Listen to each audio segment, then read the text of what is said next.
University of Missouri Healthcare knows you've got better places to be than in a hospital. That's where our world-class technology and highly skilled medical team come in. We get you home sooner. That's important to you and those who wait for you. Rufus, guess who's home?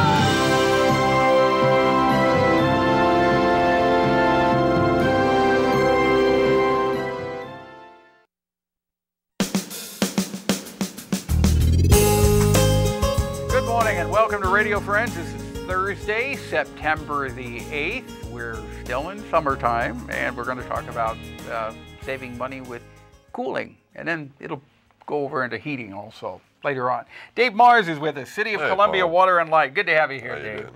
It's always a pleasure to have you here because you've got some good money-saving tips each time you appear.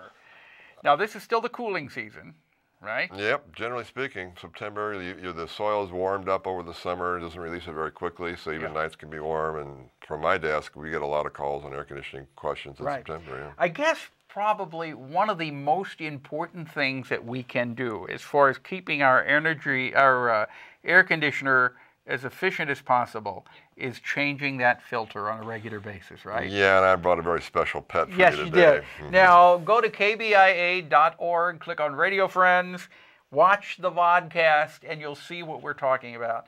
This is one of the filthiest, dirtiest furnace or air-conditioned filters I have ever seen. And if you look at it from the side, hold it so that you can see it from the edge. To the side, okay. See how that's pulled in like that? Yeah. That fan has been trying to pull through this filter for 2 years. This filter was in there. This filter is, it almost chokes me. It's so dusty. Now here you see the away, backside, and you can see that it's, that's what it's supposed to be. Just as dark. I mean, it's a really good filter, but it's almost too good for this particular instance if you don't change them regularly. Yeah. So how often should you change your air circulation filter? It really depends on the amount of activity you have in your household. If you have lots of pets or whatever, you might be pulling in a lot of their debris, their fur and what have you, or if the kids are bringing in a lot of dust, whatever. Generally, a filter like that can be overkill. A lot of people have allergies and they want to get the dust, down into the filter. But those you should try to change like every couple of months. Now that's a 1-inch filter? Is that a 1-inch filter? Standard You should 1-inch change filter. a 1-inch filter about every 2 months. But I've got, on mine, it's a big 4 or 5-inch thick filter. Right. Like an accordion. Exactly. Now you don't change, those are pretty expensive. Right. And You don't change that once a month. No, you can almost get by with a year, with those kind of filters. Again, you have to look at the kind of debris that you should look at your filter periodically. You got an idea how often you should change it. You might be able to change it every 6 months, or in your case, once a year. But it's that one little, $1, $2 or $3 item that can raise your bills 20 to 30%. Yeah, well, the dirty filter Easy, can. easy. Okay, now you brought along, and this again, you need to go watch this segment on the website, kbia.org, Radio Friends, the vodcast. This is a coil brush to clean your air conditioning. Any coil you might have. Okay, it's a long-handled brush and Sort of like a bottle brush. a bottle brush, but it's very, very long. And a tapered end. You would clean the outside of your air conditioning. Right. I've people mowing their yards or weed whipping around their outside part of their air conditioner. Sometimes these are shrouded with metal protectant, and if you don't just get down there and look, you may have a whole bunch of matting going on. If you had cottonwoods, That you don't notice. right? That you don't notice. If you had cottonwoods in your area, something like that, they get that stuff gets sucked in there. And I've been, it looks good, if you just look at it from the top, and if you get down and really look at it close, you might find a lot of matting. And so the coils are not operating efficiently. They can't cool No efficiently. air's coming through. But you got to be careful that you don't bend those coils out, Exactly. too.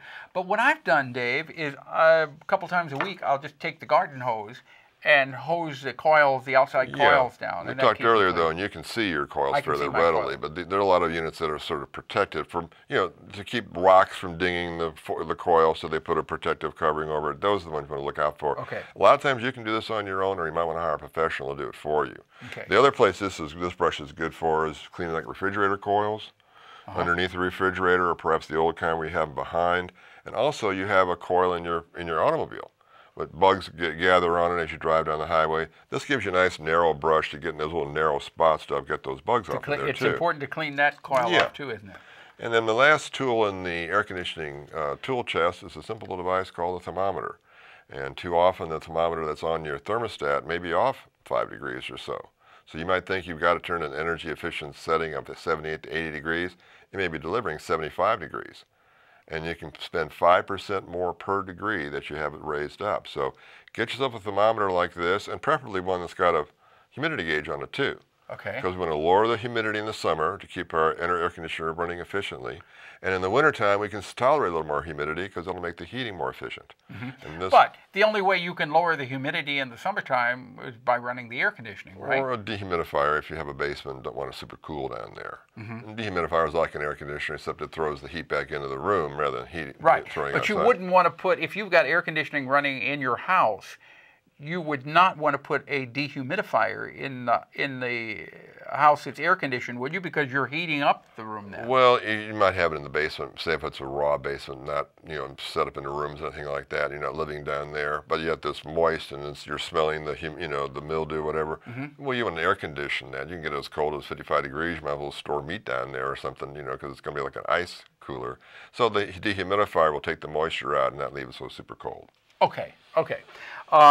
Then what have you got here? Well, Here's another little device that you got to see on the website. What is It's this? a thermometer, the temperature gun. Oh, this basically. is the thermometer where you can see what the temperature is on the sidewalks. Sidewalk, trees, the ceiling, the walls. You can get an idea of where that heat's coming from.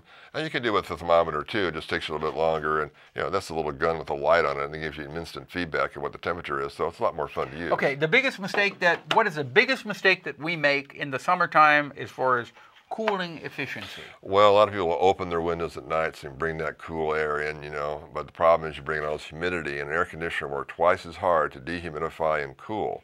So once you get the house dried out, cold air cools quicker than moist air. You want to keep that humidity level down. And when you open your window at night, you bring in a bunch. So you're saying when we have these wonderful cool evenings that will come, but yet it warms up during the day to 85 or 90 degrees, but it drops into the 60s at night, that we're actually costing ourselves more at night by turning off the air conditioning and opening the windows? You can be, yes. It depends on the house and how breezy it is, but yeah, generally speaking, that's what's happening. And it's the humidity. We've had such high humidity this summer that you know what it's like. I mean, it'll take a long time for that air to get dehumidified. Okay. Then it delivers cooling. So I'm not saying don't let the fresh air in, but I'm just cautioning you to think that it's going to lower your air conditioning bills. Don't count on it. All right. If people want more information, what can they do? You can call us on Water and Light at 874-7325 and ask for energy conservation. All right. Dave Morris, thank you so much for coming by. It is always a pleasure having you here. Paul. All right. Take care. Tomorrow, Boone County Council on Aging Mature Living Festival and the Heritage Fest. Our program directed by Travis McMillan of the Reynolds Journalism Institute, audio Pat Akers, KBIA. Our floor director is David Ordway, and our assistant producer and guest coordinator, Uncle James Bowser. And to listen to this program again or to watch it, and you should watch this so you can see all the items we're talking about, go to kbia.org, click on Radio Friends, and sign up or watch the vodcast or sign up for a podcast. See you tomorrow. Bye-bye.